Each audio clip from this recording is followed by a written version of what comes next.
Une affluence exceptionnelle. La semaine internationale de la robotique s'est ouverte ce vendredi 22 novembre à Nancy, au centre de congrès Prouvé. Pendant plusieurs jours, scientifiques, chercheurs, ingénieurs et doctorants, mais aussi industriels venus du monde entier, présentent leurs dernières avancées technologiques et d'intelligence artificielle en matière de robotique. Explication de Serena Ivaldi, directrice de recherche en robotique du centre INRIA de l'Université de Lorraine, qui a piloté cet événement. Alors là, ça combine deux événements, c'est la conférence internationale de robotique humanoïde et après la compétition du projet européen Eurobin. Donc il y a des événements pour les scientifiques évidemment, il y a des compétitions de robotique, il y a plein d'activités pour le grand public, il y a des ateliers découvertes de robotique pour tous les enfants de tous les âges et les visites guidées pour le grand public qui puissent découvrir, voir les robots qui sont dans les expositions, en compétition aussi. C'est la conférence humanoïde la plus grosse jusqu'à présent, donc on a un record incroyable. Vive Nancy, on arrive à ramener ici une quantité d'exposants énorme, autant qu'on dirait pour une conférence de robotique énorme qu'on ferait à Londres ou à New York, etc. Là on a une exhibition dont on peut être fier.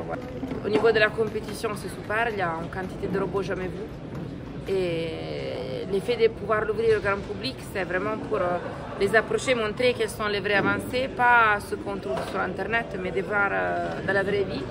Et après, avec les ateliers découvertes, voilà, c'est aussi pour approcher les plus jeunes. C'est des scientifiques, des chercheurs, ingénieurs, doctorants, enfin, des doctorants jusqu'à professeurs, chefs de département, chefs de l'institut, président de l'université, etc. Et on a beaucoup d'industriels. Industriels des petites startups, il y a de celles des grosses.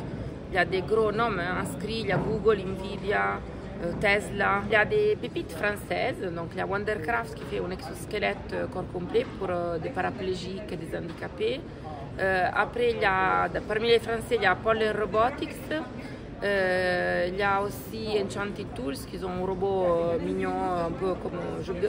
C'est les préférés de tous les enfants qui sont venus ici jusqu'à présent, c'est ceux qu'ils aiment plus.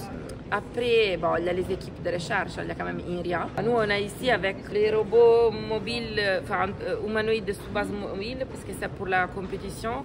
On a un robot humanoïde gros, adulte, de 100 kg. De l'autre côté, on a des bras manipulateurs industriels, il y a des drones. Et après, il y a beaucoup d'exposants asiatiques, des États-Unis. Il y a Border Robotics des États-Unis, des Asiatiques, il y a Fourier, il y a Unitri, Booster Robotics, qui est un nouveau, voilà, enfin, il y en a plein. Secteur en plein essor et enjeu de stratégie majeure pour les économies modernes, la course à la robotique n'est pas sans difficulté.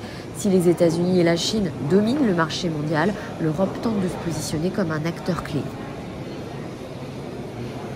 Il y a une tradition de recherche sur le développement des méthodes, de la mathématique qui va derrière les robots, les techniques de contrôle, d'apprentissage, donc on est bon, hein? Mais ce qui nous manque un peu peut-être, c'est des gros investissements sur les industriels et aussi sur les équipes de recherche académiques, avec des chiffres qui sont comparables à celles qu'ils ont nos collègues en Amérique et en Asie. Là, on n'est pas sur les mêmes chiffres.